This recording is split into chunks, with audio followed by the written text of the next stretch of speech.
And so with that, let me just jump into who we are at the Georgia Justice Project, which is a couple slides past where we are. We were founded in 1986. We are located in the Old Fourth Ward in Atlanta. We're directly behind Dr. King's grave. You can see it in the back of the window behind me. We've been on this block for 30 years or so. And our budget, we're a small nonprofit, small is a relative term, I know, about $2.5 million budget or so. It's all privately funded. We don't ask or take government funds. We have about roughly 24 or 30 staff, if you include part-time. And we use a lot of volunteer lawyers, particularly on our criminal records work. We do a ton of criminal records work and have trained over 500 lawyers, about 150 lawyers a year handle cases for us and for our clients. And next, I really want to shift to talk about the system and the numbers in Georgia. This is I call it the arc of justice, just to sort of ground folks in an understanding of some numbers in the criminal justice process. Most folks talk about the criminal justice process in three chunks, front end, middle, and back end. And the front end is really anywhere from policing, arrest and prosecution, and through the court system, that red part of this arc. And that number, that's the red part. Middle is really incarceration, usually after folks are convicted, if they get incarcerated. And then back end is everything that deals with reentry, which includes probation and parole, and the impact of a criminal record. And really, and so on the top of this are some numbers to ground us to understand how big of an issue this is in Georgia. There are roughly 90,000 people in Georgia who are incarcerated. That's you take those first two numbers and add them together. So that's folks in jail, mostly waiting for their day in court. A few of those 39,000 are folks who are under sentence for misdemeanors or small cases. And then roughly 54,000 folks in the penal system, the Georgia Department of Corrections. And those are folks who have been found guilty of a felony and are serving time. But the number that really jumps out for Georgia, and I'm glad that this was referenced earlier, is that Georgia altogether has about 527,000 people under correctional control. And correctional control is prison, jail, probation, and parole. And that number, 527,000, as a percent of our population, makes Georgia the highest in the country. And we've been in that not glorious position for over a decade and probably longer. So we lead the country for folks under correctional control, mainly because of felony probation, as we mentioned earlier. But we also want to mention that folks, whether you're arrested or convicted, either way, you have a criminal record. And Georgia, 4.3 million people in Georgia have been arrested or convicted. So these are just some numbers, and so on the continuum of the criminal justice system to ground our understanding today. And then I just want to mention what we do at the Georgia Justice Project to intervene in that. Our goals are always, and have been for our 35 years, about reducing the number of folks under correctional control and ensuring reentry, a positive reentry, by removing barriers. And we do that really, we have three direct service doors into the office. First is our holistic criminal defense. We're like a private public defender, if you will, representing folks, and all that we do is free of charge. But we follow our clients into prison and afterwards, so through the yellow part and into reentry. That's what we've done for the longest. And for the last 3 years on the yellow portion, we've been working with this new prison called the Metro Reentry Facility, which is right here in Atlanta off of Moreland Avenue, and which is a prison. Department of Corrections is trying to focus on reentry, and we've been out there, removing barriers to reentry for folks before they get out, and primarily around fines and fees and probation holds.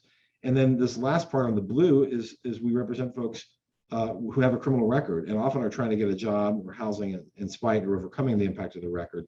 This is the biggest part of what we do, and many people know us for that. But we also do policy work, which is one of the reasons we're here today, which is the green on the far left, which is sort of this notion that that touches every aspect of the system, from the beginning, from the front end, all the way through the back end.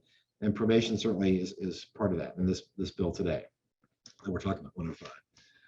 Okay, and so with that, I just want to give you a couple of more data points on the next slide to talk about, this issue of why probation is such a problem in Georgia.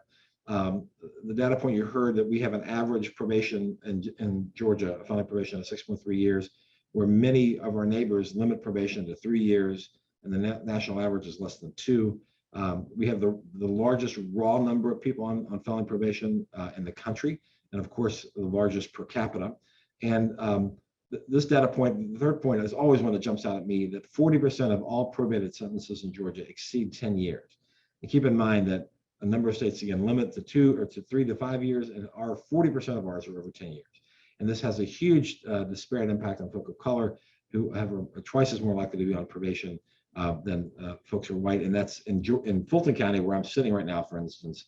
And by the way, this number is just for Georgia, this 2X number.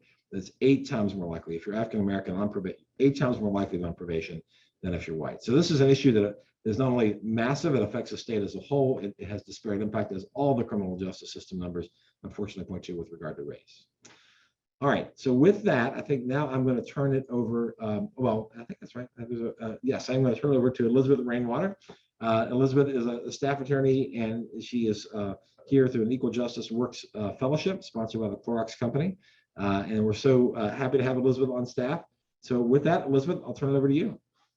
Thank you, Doug. Well, hey, everyone. I am so grateful to get to be here virtually with you all today. Before I dive into the details of SB 105, I just want to reiterate what Doug said and what you've seen in the chat. If you have any questions, please submit them in the queue by clicking on the Q&A button, because someone from our staff is monitoring that, and we will have a non-recorded portion at the end where we'll be addressing questions submitted in the Q&A. So please use the Q&A button, not the chat, because we will respond to those later on. And just to let everyone know, all of this portion I'm about to talk about will be recorded, and you'll receive an email follow-up. So don't worry about taking too many notes here. You'll get this information and you'll get an email afterwards with all this information and contact information to GJP. So let's dive in, everyone. So first, let's give an overview of what is SB 105, kind of just some of the basics about it. So it became effective on May 3rd of this year. Governor Kemp signed it into law on May 3rd of 2021. And what it does is it establishes a clear process that allows everyone serving a felony probation sentence to be able to pursue early termination of their sentence. It does that by establishing one set of criteria, a clear process and court standard, and this allows people to pursue early termination of their probation in a much more efficient way. So like Director Holmes said earlier from DCS, everyone who is serving a felony probation sentence out of Georgia can become eligible for early termination under SB 105. I think it's really important to note here that DCS does not have any blanket policies that disqualify certain offenses from early termination. So again, just like DCS Director Holmes said, everyone serving a felony probation sentence will become eligible under SB 105, or has the opportunity to become eligible. So now I want to direct y'all to a poll. There should be a poll that is going to come up on your screen, and it's going to ask you why you're here today. So if we could just take a moment to answer that question, I'll give you all a few seconds to do that, and then we can move on.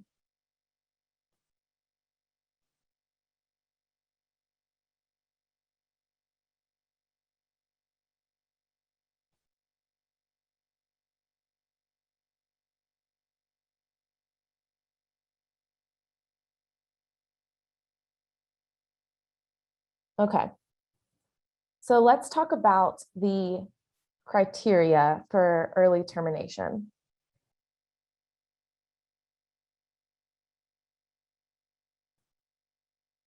And I'll go ahead and get us started. So there are 3 criteria that you need to meet if you're trying to be eligible for SB 105 for early termination. And those 3 criteria are that you can have no new arrests other than non-serious traffic offenses, and we'll go into that in just a minute.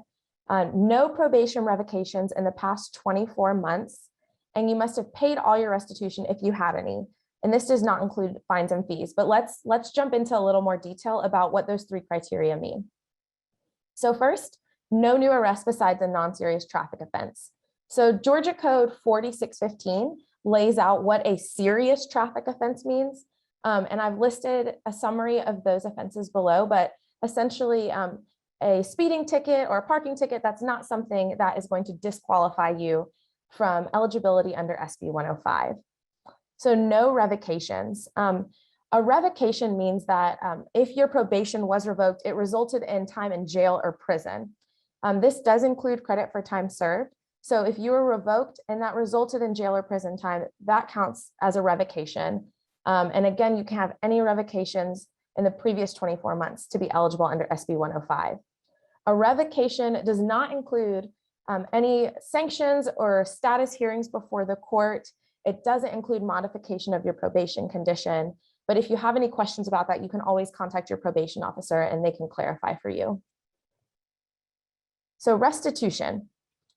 In summary, restitution is court-ordered payment that you owe to the victim.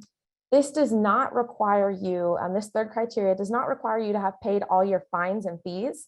So probation, supervision fees, court fines and fees, fine surcharges, those do not have to be paid off for you to be eligible under SB 105. So just the restitution is what is required to be paid before you can be eligible under SB 105. All right, so I'm going to throw another poll at your direction. So do you believe you meet the qualifications for early termination? So again, I'm going to give us a few seconds. That means that you've served 3 years of your sentence, you have no new arrests, no revocation in the past 24 months, and you've paid all restitution. So I'll give you all just a moment to answer that.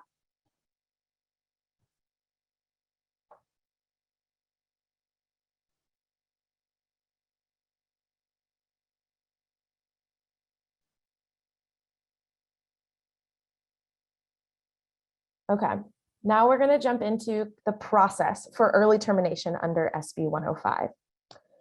So if you serve 3 years of your probation sentence and you meet those 3 criteria we just discussed, you are eligible for early termination under SB 105, and you do not need an attorney to start the process.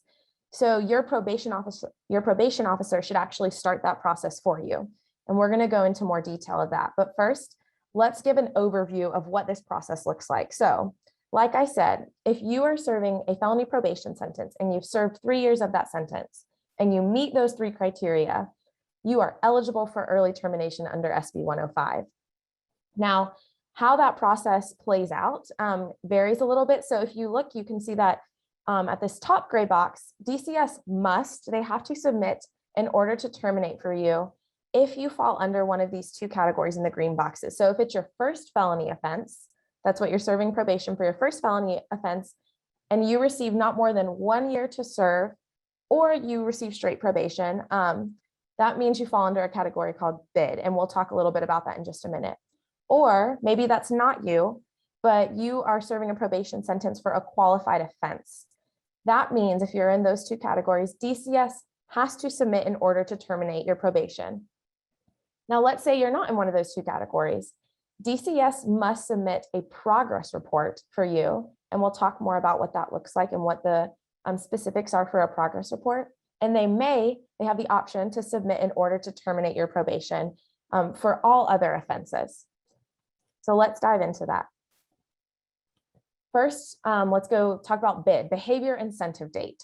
So like I said, a bid, people who are bid eligible are those who are serving a probation sentence and received either straight probation or not more than a year of prison or jail time followed by probation. And this must have been their first felony offense. So if you qualify for a bid, then your bid is going to be 3 years from the date you were sentenced. And upon that date, within 60 days, DCS has to submit in order to terminate your probation, so long as you meet those 3 criteria we talked about. Now, it's possible that the judge included a bid that is less than 3 years. And if the judge did give you a bid less than 3 years, then that will be the date you're eligible for early termination. And it's the same process. DCS will submit in order to terminate on your behalf. Now, if that's not you, and you're serving a probation sentence for a qualified offense, this is not an exhaustive list of all the offenses. This is a summary of them, but you can see those offenses under Georgia Code 42821. But if you're serving probation for any of these offenses and you are not bid eligible, if you meet the 3 criteria and again have served 3 years of your probation sentence, DCS must submit in order to terminate on your behalf. If you don't qualify for bid, you're not bid eligible and you're not serving a probation sentence for a qualified offense, then there's still SB 105 will still cover you. So what happens is your probation officer will submit a written progress report after you have served 3 years of your sentence. That progress report gets submitted to the court you were sentenced in. And that progress report will specifically state whether you have been arrested, whether you have had your probation revoked in the past 24 months, and whether you've paid all your restitution. So if DCS then has the opportunity to recommend you for early termination. So if your probation officer, after submitting this progress report, they say, I want to recommend this individual for early termination, then that means they must submit an order to terminate to the sentencing court along with that progress report. It's possible your probation officer may not recommend you for early termination. And if they don't, it's important to note that once you've served 3 years of your probation sentence, your probation officer then has to submit annually a progress report stating whether or not you meet those 3 criteria. So if for some reason early termination is not recommended, then your probation officer is going to annually submit a progress report stating whether you have been arrested, whether you have had your probation revoked in the past 24 months, and whether you have paid all restitution. I know some of you might be thinking, what if I meet all those criteria and my probation officer still doesn't recommend me? And I fall in that category where they don't have to recommend me. We're going to talk about that later at the end. We're going to talk about some roadblocks people might experience. So to summarize what DCS has to do, DCS, if we can go back just one slide, DCS has to submit an order to terminate if you qualify for bid, or even if you don't qualify for bid, but you're serving a sentence for a qualified offense. DCS must submit a progress report, which again states those 3 criteria, and may submit an order to terminate for all other felony probation cases. So if DCS does recommend you for early termination, what happens? Well, DCS will provide the sentencing court with an order to terminate your probation, and the court must grant the order unless the prosecutor or the court requests for a hearing within 30 days of receiving that order to terminate. So let's talk about time limits. First, I want to make something very clear. A judge cannot simply deny your probation officer's recommendation for early termination without requesting a hearing.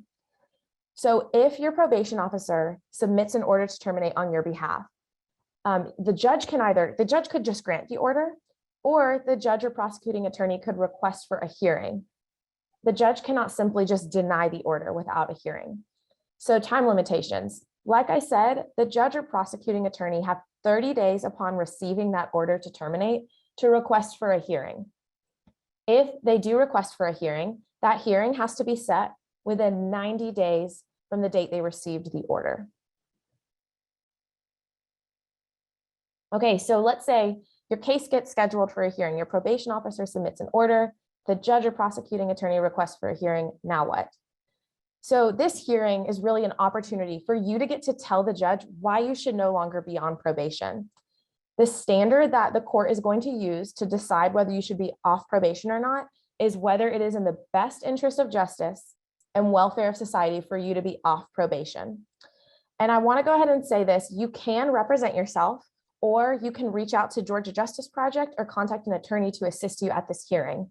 We're going to talk about some things to help prepare you for a hearing, but whether you are representing yourself or whether you have contacted an attorney, the following information is going to be helpful for you to prepare for this kind of hearing. So what to expect at a hearing? Your probation officer is going to be there and may testify, and it's actually possible that your specific probation officer who submitted the order might not be the one there. It might be a probation officer just from that office, but a probation officer at a minimum from the office that submitted your order to terminate will be there and may testify. The prosecutor may argue for you to remain off probation or remain on probation. It is probably more likely for the prosecutor to make this argument if they were the one who requested the hearing. But again, the prosecutor could argue for you to remain on probation, or the prosecutor may just let the judge make that determination and not make an argument. If there were victims involved in your case, those victims will be contacted and are given the opportunity to be present at this hearing and may testify as well. But you also have the opportunity to bring your own witnesses to testify.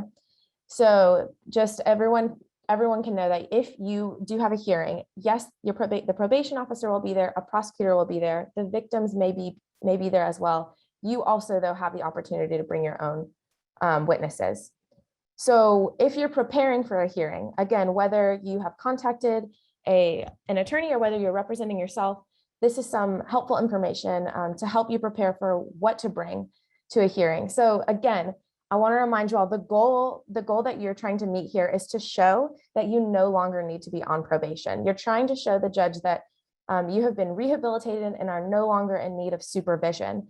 So these are just some examples of, this is not an exclusive list by any means of what you could bring to show that.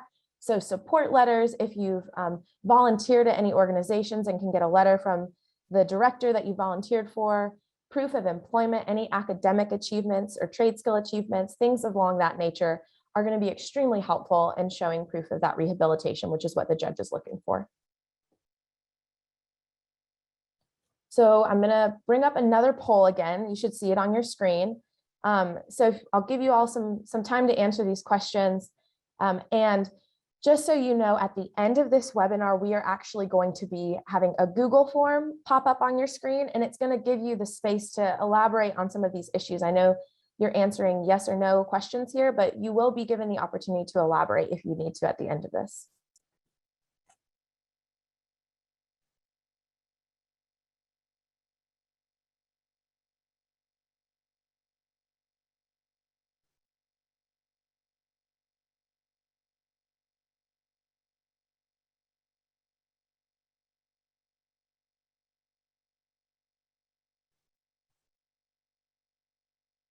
Okay.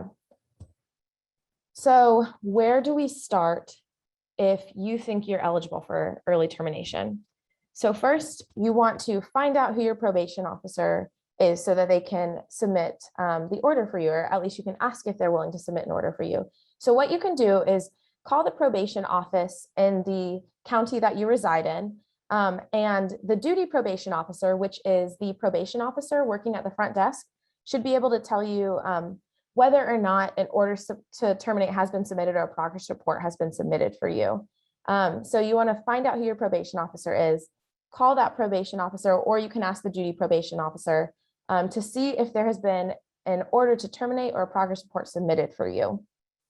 And also, I just want to remind you, if you hear that an order to terminate has been submitted, remember those time limits we talked about. You'll want to ask when, because once that order is submitted, the judge or prosecuting attorney has 30 days to request a hearing, or the judge might just grant the order and not request a hearing.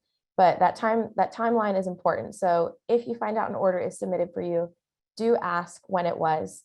And now with that, I am going to pass it over to Rachel Holmes. Rachel Holmes is our managing attorney at the Georgia Justice Project, and she is going to address some roadblocks and concerns people might be experiencing in pursuing early termination of their probation. Thank you, Elizabeth. That was a great rundown of SB 105 and really eligibility criteria for early termination.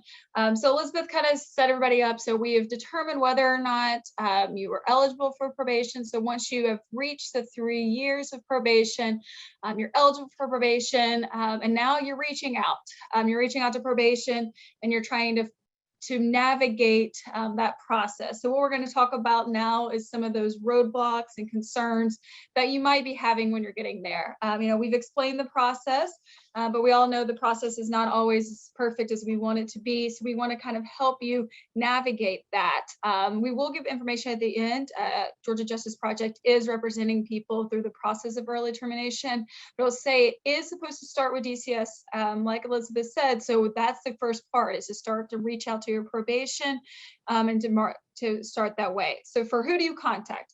Contact the probation officer that you're reporting to. So that, and if you're not on our report, we'll get to that in just a second. So if you have a relationship and you're working with a probation officer, that's who you call, and you ask them to consider you for early termination.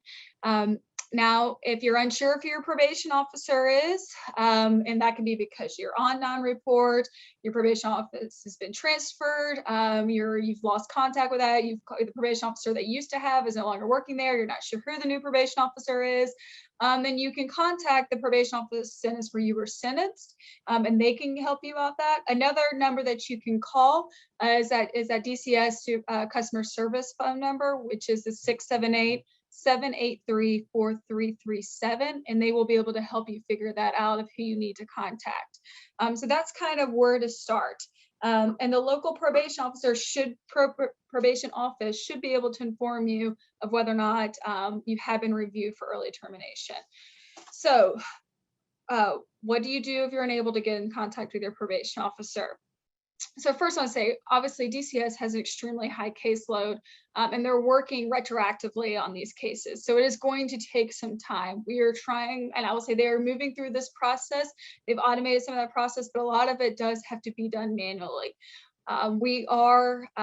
There's not a time frame that I'm going to be able to tell you guys of how quickly they are reviewing them, but I know that when we have gotten in touch with a probation officer, it's usually within 2 weeks, so they're able to review it and give an answer. But that is dependent on so many variables. So I don't want to give you a timeline of how quickly that's going to happen, but do know that DCS is working retroactively to go to review all of the cases. So what if you're unable to get in contact with your probation officer? So let's kind of go back to what I was just discussing there. I want to kind of give you a few tips. When you call your probation officer, if you're unable to reach them, leave a voicemail. And practice what you're going to say on this voicemail. In this voicemail, you need to state your name, you need to state your GDC number or an identifying number, and tell them that you're requesting early termination. Sometimes you'll listen to your probation officer's phone number or voicemail, and it'll say they want a text instead of a voicemail. Then send them a text. If you call probation officer, you don't leave a voicemail, they're not going to know to give you a call back, and they're not going to know. But if you leave a voicemail that explains it's early for requesting early termination, then that might be helpful, and they might know how to give you a call back. But either way, when you're calling, we've got to be patient, we've got to be cordial, and we got to be prepared when we do get in contact with somebody. So for that next thing, what if you get in touch with your probation officer? So first, I would like to just kind of say, like I said, be prepared when you call probation. Know what the criteria of eligibility is and practice what you're going to say. I do this with all my clients before they call a probation officer. We practice how that conversation is going to go, because you're going to want to lay out that you've been on probation, that you're eligible for early termination, and that you would like your probation officer to consider you for early termination and to submit an order recommending early termination. And so I know calling your probation officer can sometimes be nerve-wracking. So if you practice this with somebody that you feel comfortable with, it can be helpful for when you are able to get probation on your phone, on the phone. So, but what happens? You get a probation on the phone, and they tell you information that doesn't seem to quite line up with what you're hearing on this webinar. Things like, I don't qualify for early termination because of my charges. My fines and fees make me ineligible. The judge isn't granting orders for my types of charges. And I say these because these are things that we've heard from people on probation that are contacting probation officers, as well as what we have heard when we have been contacting and trying to start the process for early termination for our clients. So, like I said, with practicing, remember kind of try to practice some of those as well. Like if you're told no, you can say, remember, my understanding is that there are no disqualifying offenses. So you can try to practice that. But at the end, you can ask them to have a supervisor review your case. So if that probation officer that you're working with is saying, I don't think you qualify, that is not an eligible offense, is what I've heard, then I would ask for you to ask them to have a supervisor review your case. And then they will move it up to a supervisor, and then that supervisor might be able to then inform them that there is no ineligible offenses, and then they could review the case for them. So hopefully at this point in time, we've kind of worked through some of that. And now at this point in time, probation has terminated or has recommended early termination. What did you do then? Now this is when we actually know the timeline of when things start happening, because now this is the timeline that is in SB 105 or what can happen. So you've been successful, probation is recommending early termination. What we say is to then give it a few weeks. But what I advise everybody to do is make a note in your calendar somewhere of when you were told they were submitting early termination. That's because you've got that 30 days, right? Once it's sent to the court. I would give them a couple weeks, make sure it's sent to the court. When you have that date that it was sent to the court, then you've got, the court has 30 days to either grant it or to schedule it for a hearing. And if they schedule it for a hearing, then there's those 90 days, they have 90 days to actually schedule it for that hearing, meaning it will be scheduled within that 90 days. But you have the 30 days. So once you know it's submitted, it's kind of a waiting game for that 30 days. Once you get to that 30 days though, and if it's still you still have not heard anything back, then it's time to call your probation officer and see what they've been able to find out and if there's any updates for it. If you were ever able to call just the front desk, the main line for a probation office, then at that time they can look in their system and tell you where it is in the system. But if it still says it's just pending and you're unsure what's going on, you can ask your probation officer. And they can ask their assistant chief probation officer of that county to look into it. The assistant chiefs are the ones that are making sure that it is going through the process in a timely manner for this in that 30 days. So if it's still happening, ask to speak to the assistant chief or ask your probation officer to talk to the assistant chief to see if they can help move it along.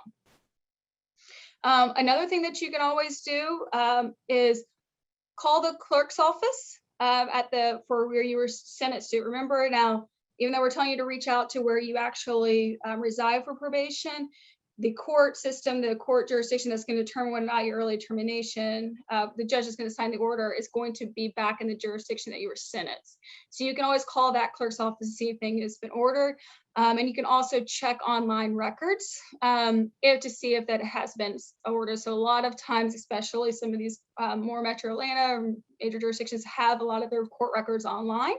So you can see in there if an order has been filed, if it's been scheduled for a hearing, or if it's hopefully the order has been signed and you're off of probation at that time, and then you could request a copy of that early termination.